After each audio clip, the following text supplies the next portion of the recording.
Hello everyone, कैसे हो आप सभी। स्वागत है आपका my YouTube channel smart excellence coaching में। तो आज मैं आपको पढ़ाने वाला हूं उसमें दुर्बल विद्युत अपघट्य की चालकता पर तनुता का प्रभाव, या आप इसे बोल सकते हो effect of concentration and dilute on the conductivity of weak electrolysis. सबसे पहले वीक इलेक्ट्रोलाइसिस क्या होता है ये आपको पता होना चाहिए, ठीक है। मैंने first lecture, second, third, fourth, ये इन लेक्चर में मैंने ऑलरेडी पढ़ा हुआ है, तो पीछे जाइए और फर्स्ट लेक्चर को देख के आइए, वहां पे आपको पता लग जाएगा कि इलेक्ट्रोलाइट क्या होता है, ठीक है। अब इलेक्ट्रोलाइट की मैं थोड़ी सी आपको जानकारी दूं, जैसे कि आपको एसिड, बेस एंड सॉल्ट ये सब पता हुआ है, ठीक है, पता है। तो ये हमारे पास इलेक्ट्रोलाइट होता है, जैसे कि आपको पता है वीक एसिड या वीक बेस, इनके बारे में तो पता ही है। ये सब क्या है, इलेक्ट्रोलाइसिस है। अब देखो, सबसे पहले बात करते हैं, हमने पहले पढ़ लिया था, यहाँ पे हम दुर्बल पढ़ रहे हैं। दुर्बल मतलब वीक इलेक्ट्रोलाइसिस, ठीक है। आपने स्ट्रॉन्ग इलेक्ट्रोलाइसिस के लिए भी पढ़ा था, ठीक है, आपने ग्राफ भी पढ़ा था स्ट्रॉन्ग इलेक्ट्रोलाइसिस के लिए, ठीक है। तो स्ट्रॉन्ग के लिए बता देता हूँ पहले आपको। स्ट्रॉन्ग इलेक्ट्रोलाइसिस के लिए ग्राफ जो बना था हमारे पास, मोलर कंडक्टिविटी के बीच में आपने जो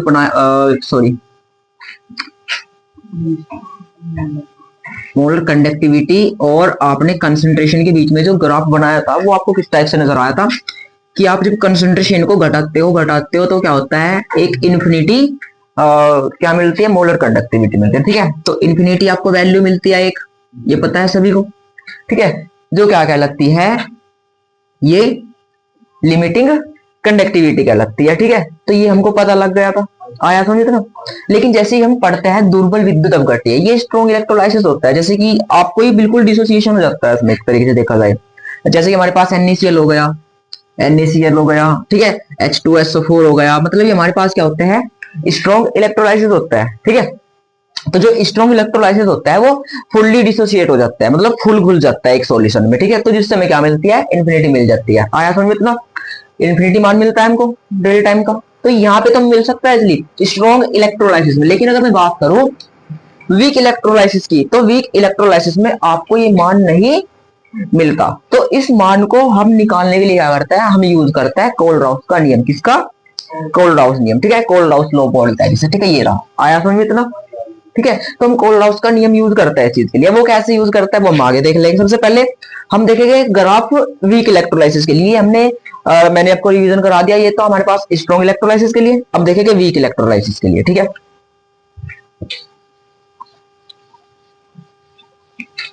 चलिए अब देखते हैं हम सबसे पहले effect of concentration and dilute on the conductivity of weak electrolysis. अगर फिर से मैं एक ग्राफ बना दूं यहाँ पे ऐसे, ठीक है, ये जो मैं ग्राफ बना रहा हूं कंसंट्रेशन के बीच में, ठीक है, और डेल्टा एम यानी मोलर कंडक्टिविटी, आया समझ इतना। अब इनके बीच में अगर मैं ये ग्राफ खींचता हूं तो मुझे जो स्लोप मिलेगा वो कैसा मिलेगा। तो अब हम देखते हैं इसमें क्या होता है। आपको पता है ऑलरेडी, जो हमारे पास वीक इलेक्ट्रोलाइसिस होती है, क्या होता है, week electrolysis. For example CH3COOH, ठीक है, या फिर NH4OH, ठीक है, NH4OH, ठीक है, ये हो गया, आया समझ इतना। और भी हो सकता है इसमें, CH3CH हो गया, CH3PO4 हो गया, बहुत सारे होते हैं, ठीक है।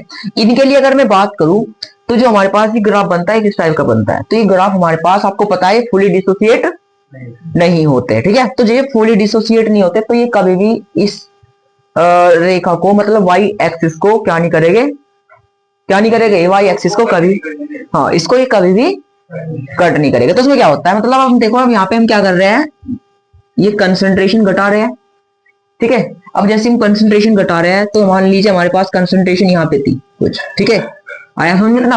अब मैंने इसको फिर से घटाना स्टार्ट किया मैंने इसको, ये कट करना चाहिए था लेकिन ये कट नहीं करता, इसको ये क्या करता है, ये सीधा, ठीक है, बैंड होकर ऐसे निकल जाता है। आया समझ में ना, ये ग्राफ बनता है। ऐसा क्यों हुआ, क्यों उसने इसको टच नहीं किया, ऐसा क्यों हुआ, इस रेखा ने इसको क्यों टच नहीं किया, क्योंकि इसमें ऐसा होता है, क्योंकि इसमें इन्फिनिटी ये नहीं होता, क्योंकि ये पूरे डिसोसिएट नहीं हो पाता। आया समझ ना। मान लीजिए मैंने इसकी कुछ फॉर्म ली है, NH4OH, ठीक है, ये 100% हमारे पास कितना है, यहाँ देखो, ठीक है, ये कितना है हमारे पास, 100% है, तो ये घुलना चाहिए था जाके 100%, जैसे कि NH4, NH4 और OH माइनस, ठीक है, ये होना चाहिए था। ये भी 100% घुलना चाहिए था और ये भी 100%, लेकिन ये 100% नहीं घुलता। ये क्या घुलता है, मान लो ये 80, ये 70% घुल गया और ये 10% घुल गया, मतलब टोटल ही 80% घुल पाया। ये कंडीशन होती है। तो मतलब 20% ही अभी भी नहीं घुला, ठीक है, डिजोल्व नहीं हुआ, ठीक है, तो ये डिसोसिएट नहीं होगा इजिली। तो इसलिए क्या होता है, इसका जो ग्राफ बनता है, इसकी कंसंट्रेशन घटाने पर इसका एकदम क्या हो जाता है, आयोनाइजेशन हो जाता है। क्या हो जाता है, आयोनाइजेशन। इसका पता ही नहीं लगेगा हमें एकदम, हाँ, एकदम निकल जाएगा, हमें पता ही नहीं लगेगा कब में निकल गए। हालांकि जो स्ट्रॉन्ग होता है उसमें पता लग जाता है, जिसके आयंस टूटते हैं, ठीक है, इसमें पता नहीं लगता हमें कब में टूट गया, एकदम हो जाता है। आया समझ ना, जैसे कि फास्ट रिएक्शन पढ़ते हो, हल्का सा जब पास में भी निकाल दो तो एकदम रिएक्शन हो जाती है, ठीक है, इसका तो ऐसी कुछ ही होता है। आया समझ में ना, तो ये कंडीशन होती है। अब जैसे कि हम बात करेंगे, ये सीधी सी बात है, अगर आपको ये दिख रहा है तो उसमें डेल्टा टाइम और डेल्टा इक्विवेलेंट की जो वैल्यू होगी वो क्या हो जाएगी, ठीक है, इसका मान गिर जाता है, मतलब डिक्रीज कर जाता है। आया समझ ना, वीक एसिड में, वीक इलेक्ट्रोलाइसिस में, ठीक है, डाइल्यूट का जो इफेक्ट है उसमें क्या होता है, डेल्टा एम और डेल्टा इक्विवेलेंट का मान क्या जो होता है, इक्विवेलेंट कंडक्टिविटी और मोलर कंडक्टिविटी का मान क्या होता है, डिक्रीज कर जाता है। नेक्स्ट में बात करूं, इसमें आप यूज कर सकते हो, मतलब ये सब ले सकते हो, वीक इलेक्ट्रोलाइसिस होता है, ठीक है। वेरी लो आयोनाइजेशन होता है इसमें वीक इलेक्ट्रोलाइसिस के लिए। इसका आयोनाइजेशन होता है क्या होता है, बहुत ही क्या होता है, वीक हो पाता है, ठीक है। अब इसके बाद आयोनाइजेशन कम होगा, इसका आयंस इसके कम निकल, इसके आयंस मतलब कम निकले एक तरीके से देखा जाए तो। आयनन जो होता है मतलब एकदम जो रिएक्शन होगी वो फास्ट होगी, आयनन बोलता है उसको, ये रहा नीचे मैंने लिखा हुआ है, ठीक है। लेकिन जो आयोनाइजेशन होगा इसका, यहाँ पे लिखा है मैंने, वो क्या होगा, कम होता है। दोनों में डिफरेंस होता है, एक तो आयंस होता है, एक आयनन होने की क्षमता होती है। हाँ, हाँ, ठीक है, हाँ, फास्ट रिएक्शन होने की वजह से क्या होता है, मतलब एक तो आयनन, एक तो आयन होता है, ठीक है, एक इसमें आयनन लिखा है मैंने, इसकी मात्रा होती है एक, और एक आयन होता है, ठीक है। इसकी जो मात्रा होती है वो क्या होती है, इसमें आयन की संख्या जो होती है, कहां पे लिखा है, आयोनाइजेशन इन वीक इलेक्ट्रोलाइसिस, ठीक है, तो उसमें लो होता है। आयोनाइजेशन जो होगा उसमें मतलब टूटने की क्षमता होगी वो क्या होगी, कम होगी। लेकिन आयन मतलब जो इसकी आयन की मात्रा होगी फास्ट होगी, एकदम एकदम टूट जाएगा। मात्र संख्या नंबर्स, जो नंबर्स हो गए वो कम, लेकिन इसकी जो रिएक्शन होगी वो क्या हो जाएगी, फर्स्ट होते एक तरीके से। तो electrolyte comparison to the strong electrolysis को अगर आप इसे क्या करते हो, कंपैरिजन करते हो वीक इलेक्ट्रोलाइसिस को स्ट्रॉन्ग इलेक्ट्रोलाइसिस के बीच में, आप इसको क्या करते हो, कंपैरिजन करते हो एक दूसरे से, तो इसमें क्या होता है, आयरन की मात्रा जो होती है, मतलब नंबर्स जो होता है वो क्या होता है, फास्ट इंक्रीज होता है एक तरीके से बोल। तो दूसरा इसमें कैलकुलेट द कोलराउस लॉ, ठीक है। आप इसे कैसे, आप इसलिए क्या नहीं कर सकते, आप इसको कैलकुलेट नहीं कर सकते, इसलिए हम क्या करते हैं इसमें, ये इंपॉर्टेंट पॉइंट है, कैलकुलेट किसके थ्रू कर सकते हो आप इसको, कोलराउस के नियम के थ्रू आप इसको क्या कर सकते हो, कैलकुलेट कर सकते हो। नहीं, सिर्फ वीक के लिए करोगे, स्ट्रॉन्ग के लिए तो हमें पता ही है ऑलरेडी यार, डेल टाइम का मान तो हमको पता है ऑलरेडी। वीक के लिए, स्ट्रॉन्ग के लिए तो हमें पता ही है, जो कंसंट्रेशन घटाते हो आप जैसे यहाँ पे इसका हमें मान मिल जाता है, डेल टाइम का मिलता है, नहीं मिलता है, तो इसके लिए तो कोलराउस की नियम की आवश्यकता नहीं पड़ी हमें, इसलिए इसके मान हमको नहीं मिला, तो इसलिए हमें क्या पड़ी, कोलराउस के नियम की आवश्यकता पड़ी। आया समझ में कुछ, ठीक है, ये कंडीशन होती है। अब आगे चल के देखते हैं इसमें क्या होता है, ये समझ में आया ना सारा। अब आगे चले थोड़ा, अगर मैं बात करूं, अब बात करते हैं कोलराउस के नियम की। कोलराउस का नियम था एक, ठीक है, जो उसने कोलराउस ने दिया था, इसके थ्रू उसने क्या करा था, इसे कोई वैल्यू नहीं मिली पर्टिकुलर, मतलब एक तरीके से डेल टाइम की वैल्यू नहीं मिली इन्फिनिटी पर, तो उसने क्या करा, कोलराउस ने अपना नियम दिया एक तरीके से, ठीक है। तो जो उसने अपना नियम दिया था, उसने बोला था infinity dilution dissociate and incomplete contribute all electrolyte, ठीक है, मतलब जो हमारे पास डाइल्यूशन होता है, डाइल्यूशन जो होता है तनुता, ठीक है, डाइल्यूशन होता है व्हेन डिसोसिएशन इज कंप्लीट, जब कंप्लीट डिसोसिएशन होता है उसमें क्या होता है, कंट्रीब्यूट करता है ऑल इलेक्ट्रोलाइसिस, ठीक है। अब वो चाहे माइनस का हो या फिर प्लस का हो, आया समझे तो ना, मतलब जितने हमारे पास आयंस हो गए, ठीक है, इलेक्ट्रोलाइट हो गए, क्या हो गए, इलेक्ट्रोलाइट, ठीक है। इलेक्ट्रोलाइट हमारे पास कितने भी हो सकता है, कुछ भी हो सकता है, जैसे कि NaCl हो गया फॉर एग्जांपल, ठीक है, NaCl हो गया, ठीक है, इसका एग्जांपल यहीं पे लिख लेते हैं, चलो।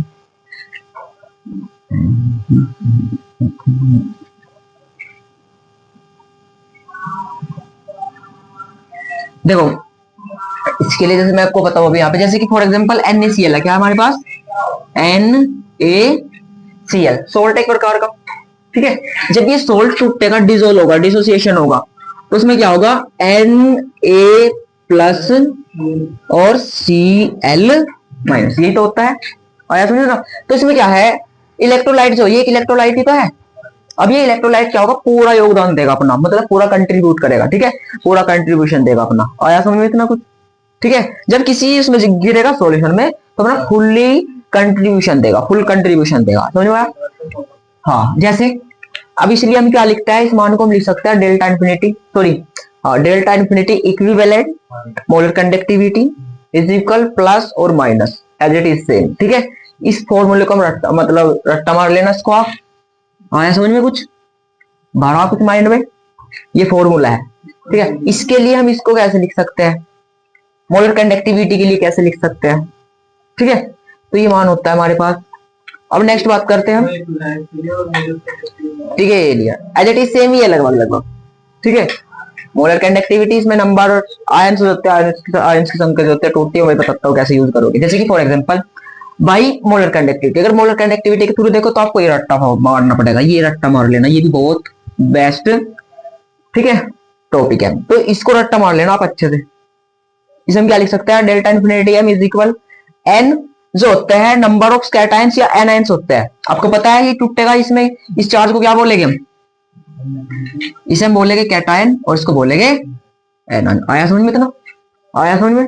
तो ये कैटायन और ये एनायन, यानी कि कैटेनेशन और एनायनेशन, ठीक है ना। तो ये हमारे पास कैटायंस की संख्या होती है, जो n है हमारे पास कैटायंस की संख्या है। अभी बताऊंगा कैसे, ठीक है। जैसे कि हम इसे क्या लिख सकते हैं, n पॉजिटिव को और n निगेटिव को हम लिख सकते हैं। देखो यहाँ पे ध्यान देना सही अच्छे, इसको हम क्या लिख सकते हैं, n पॉजिटिव को हम लिख सकते हैं number of cation after dissociation. After dissociation ही तो है, मतलब ये NaCl था पहले, मतलब इसका क्या हो गया, डिसोसिएशन हो गया, तो आफ्टर ही तो जाएगा ना ये। मान लीजिए अगर मैंने बोतल ली है, इसमें मैंने नमक डाल दिया, तो वो डिसोसिएशन हो जाएगा, तो आफ्टर डिसोसिएशन बोल रहा है, ठीक है। तो आफ्टर डिसोसिएशन पर फॉर्मूला यूनिट, ठीक है, ये सब बोल सकते हो। दूसरा, इसके लिए मैंने ये वैल्यू नहीं लिखी यहाँ पे, इसको आप कैलकुलेट कर सकते हो खुद। कैसे, इसको आप खुद लिख सकते हो। इसे कैसे लिखोगे, नंबर ऑफ कैटायन की जगह क्या कर दोगे आप, एनायन कर दोगे, समझ में आया था ना, ठीक है। इसके लिए हाँ निगेटिव के लिए, ठीक है, निगेटिव के लिए क्या कर दोगे, एनायन आफ्टर डिसोसिएशन पर formula unit. Can you understand. Next चले, अब बात करते हैं इसमें, infinity dilution of equivalent conductivity of electrolyte is equal to the ions. तो जितने आयंस निकलते हैं, ठीक है, जितने क्या निकल रहे हैं, आयंस निकल रहे हैं, इक्वल टू द आयंस, ठीक है, इलेक्ट्रोलाइट कंडक्टिविटी। जो हमारे पास इन्फिनिटी डाइल्यूशन के लिए जो इक्विवेलेंट कंडक्टिविटी होती है, क्या होती है, इक्विवेलेंट कंडक्टिविटी होती है ऑफ इलेक्ट्रोलाइट, ठीक है, किसी भी इलेक्ट्रोलाइट की, तो वो क्या होती है, आयंस के इक्वल होती है। किसकी इक्वल होती है, आयंस के इक्वल होती है। आया समझ इतना। तो उसके लिए हम क्या करते हैं, of the equivalent conductivities of its ions. कैसे लिखेगा आप इसको, delta infinity equivalent is equal delta infinity m plus delta infinity m। किसमें, स्ट्रॉन्ग, हाँ होता है, कोई दिक्कत नहीं है, लेकिन मान लो ये तो एक फॉर्मूला है ना इलेक्ट्रोलाइसिस के लिए। अब इलेक्ट्रोलाइसिस के लिए हम यूज कर सकते हैं वीक भी और स्ट्रॉन्ग भी। स्ट्रॉन्ग के लिए हमने जब डेल्टा m और डेल्टा इक्विवेलेंट की वैल्यू देखी तो हमें मिल गया, अगर आप इन्फिनिटी की वैल्यू मिल गई। लेकिन जैसे ही हमने वीक इलेक्ट्रोलाइसिस के लिए इसकी वैल्यू देखी तो हमें वैल्यू नहीं मिल पाई। आया समझे। तो ये तो एक फॉर्मूला हो गया इसके लिए, ठीक है, ये तो फॉर्मूला है। आप इसे कब कैसे यूज करना है वो यहाँ पे सीखो। इसको कब आप कैसे यूज करोगे, स्ट्रॉन्ग इलेक्ट्रोलाइसिस के लिए कैसे यूज करोगे और वीक इलेक्ट्रोलाइसिस के लिए कैसे यूज करोगे वो देखो, ठीक है। अब इसको हम कैसे लिखेंगे, यहाँ पे delta infinity equivalent is equal to कैसे लिखेंगे, डेल्टा इन्फिनिटी m और delta infinity m dividing by cations और डिवाइडिंग बाई एनायंस, ठीक है। ये Z क्या होता है हमारे पास और A क्या होता है, A हमारे पास होता है एनायंस की संख्या और C होती है हमारे पास कैटायंस की संख्या। आया समझ इतना। ये हमारे पास Z जो होता है चार्ज के लिए दिया हुआ है, एटॉमिक नंबर जो होता है, ठीक है। आया समझ इतना, ये ध्यान रखना। अब नेक्स्ट चले, हम इसको पहले एक देख लेते हैं, ये NaCl जो मैंने लिखा है इस फॉर्मूले में कैसे यूज करोगे। आया समझे ना। जैसे कि Al2Cl3 दिया आपको फॉर एग्जांपल, ठीक है, एक एग्जांपल ये दिया, चलो इसके लिए पहले इसको रखते हैं। कैसे रखोगे बताओ, इस फॉर्मूले में फिट करो उसको, कैसे करोगे, बंद कर दो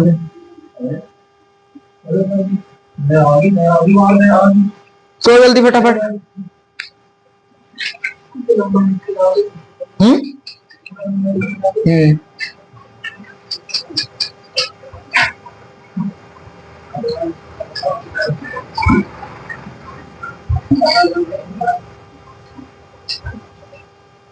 ठीक है, अब मेरी बात सुनो यहाँ पे। नेक्स्ट जैसे हमारे पास क्या दिया इसने, NaCl दिया, क्या दिया है, NaCl। ये संख्या हो गई हमारे पास क्या टाइम की हो रही है, एनाइन की। इसमें कैसे लिखोगे, अब डेल्टा m की वैल्यू अगर लिखोगे यहाँ पे तो मैं इसको ऐसे लिख सकता हूँ कुछ, delta m infinity is equal, n क्या है हमारे पास, डिसोसिएशन या एसोसिएशन, ठीक है ये है। तो इसमें एसोसिएशन और डिसोसिएशन देख लो किसका हो रहा है सबसे पहले। तो डेल्टा m इनफिनिटी के लिए हम लिखेंगे, इसकी जो वैल्यू है वो कितनी है,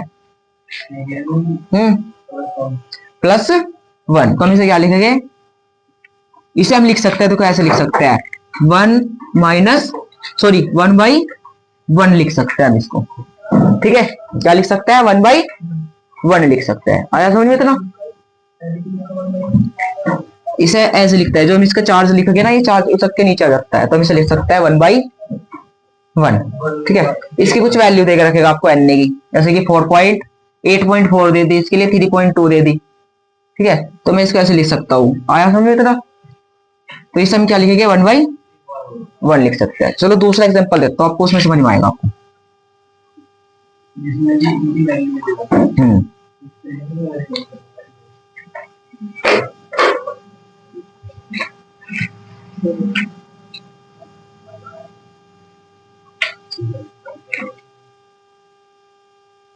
देखो अनंत तनुता पर इसे मैं रख कर दिया, समझ में आ जाओगे तो आपको, कर दूंगा किसको, चलो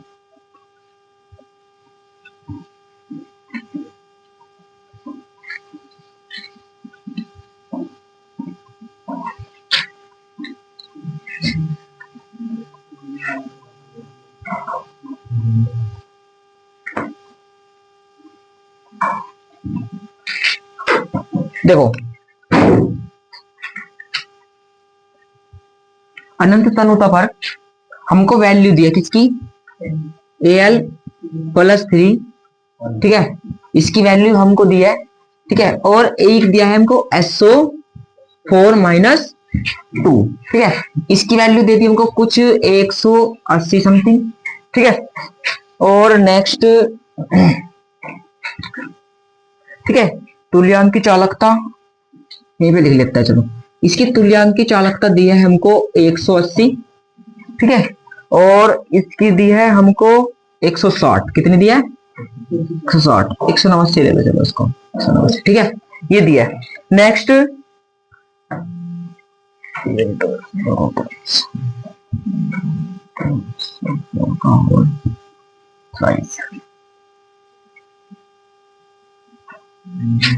अब इसकी तुल्यांक की चालकता ये दिया इसकी वैल्यू, ठीक है। इसके लिए हमें क्या करना है, एक तो इसकी तुल्यांक की चालकता निकालनी है और एक निकालनी है इसकी मोलर चालकता, ठीक है, मोलर चालकता, ये दोनों निकालनी है। आया समझ इतना, निकाल लो इसके लिए, कैसे निकाल लो, ये दोनों तुल्यांक की चालकता यहां से निकाल लोगे आप इजीली, और मोलर चालकता यहां से निकाल लोगे, ठीक है। कैसे करोगे इसको, चार्ज देखो आप, देख रहा है, तो कैसे लिखोगे आप इसको, डेल्टा, इसको यहीं पे लिख देता हूं मैं, delta infinity m, molar conductivity निकाल ले इसकी पहले। तो हम क्या करेंगे, जो चार्ज दिया है उसके नीचे आ जाता है, क्या जाता है, नीचे आ जाता है, तो हम इसे लिख सकते हैं 1/3 और गुणा में लिख देगा 189, ठीक है, समझ में आया, 189, फिर प्लस 2 का 2, ये कितना है चार्ज 2, तो ये 2 आ जाएगा, माइनस नहीं, ठीक है, ये तो वो सिर्फ बताता है आपको माइनस पॉजिटिव है निगेटिव है, वो चार्ज ये नहीं आएगा, माइनस नहीं, ठीक है, ये तो आपको वो बता रहा है कि पॉजिटिव है निगेटिव है, ठीक है। तो 1/2 इंटू कितना आ जाएगा, 160, कितना आएगा 160। तो वैल्यू क्या आ जाएगी हमारे पास, डेल्टा इन्फिनिटी एम की कितनी आ जाएगी वैल्यू बताओ।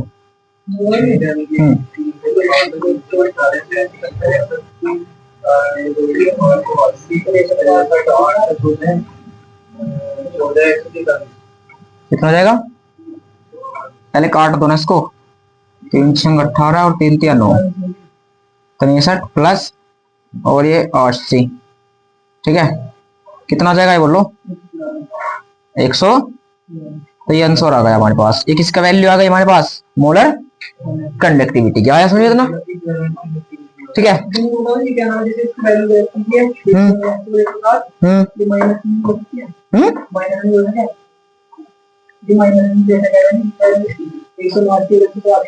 माइनस को लेके,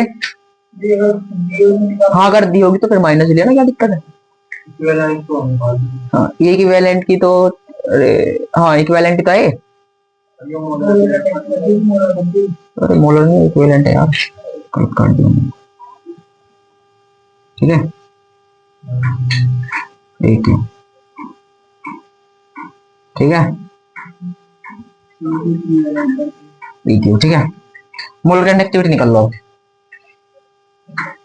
मोलर कंडक्टिविटी निकाल लो, ठीक है निकाल लोगे, यहीं पे निकाल दो।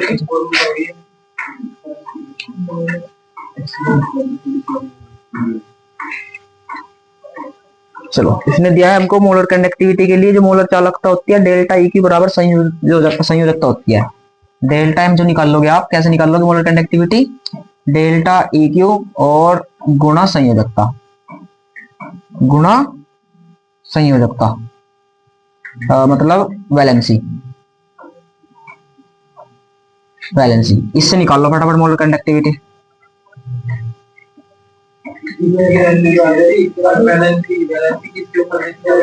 वैलेंसी ये देख लो 3 और 2,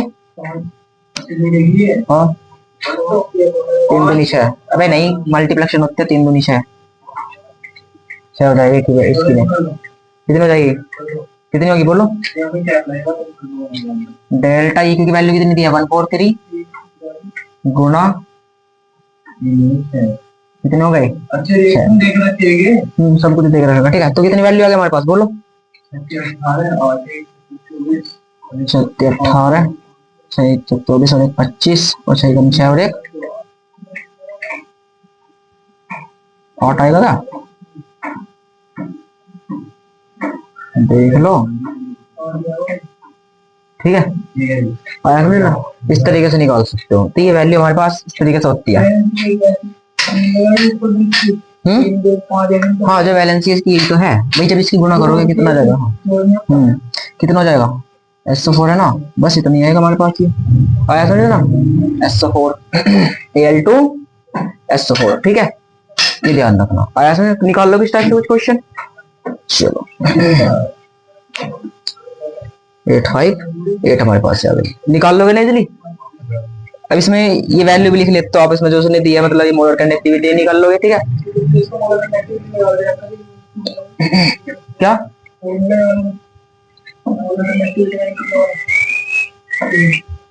ये, अरे इससे निकाल लो, इससे निकालो, मोलर कंडक्टिविटी ऐसे निकालते हो आप, ठीक है क्या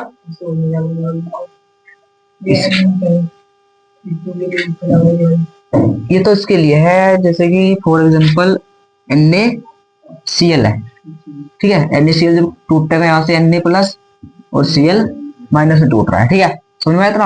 अब N की वैल्यू देख लो, N कितनी है, नंबर ऑफ जो N होता है हमारे पास नंबर ऑफ कैटायंस और नंबर ऑफ एनायंस होता है। तो नंबर ऑफ कैटायंस कितना है, मान ली इसकी वैल्यू दे दी आपको 80, इसकी दे दी 60, ठीक है तो ये 80 रख दो यहाँ पे और गुना में क्या करोगे नंबर ऑफ आयंस रख दो, उसके कितने आ रहे हैं, इसका 1 ही आएगा और प्लस में इसका भी 1 ही आएगा, ठीक है इसकी 60 दे रखे तो कितना आ जाएगा 8 6 140 हो जाएगा, सिंपल ऐसे निकाल सकते हैं। लेकिन संयोजकता भी तो याद रखनी पड़ेगी हमें, आ रहा है नहीं समझ में कुछ, ठीक है ये ध्यान रखना, ये ध्यान रखो बस, ये फॉर्मूला रट्टा मार लेना इसमें, ठीक है डेल्टा में कैसे निकालते हो, इक्विवेलेंट और इसकी वैलेंसी, ठीक है कर दो।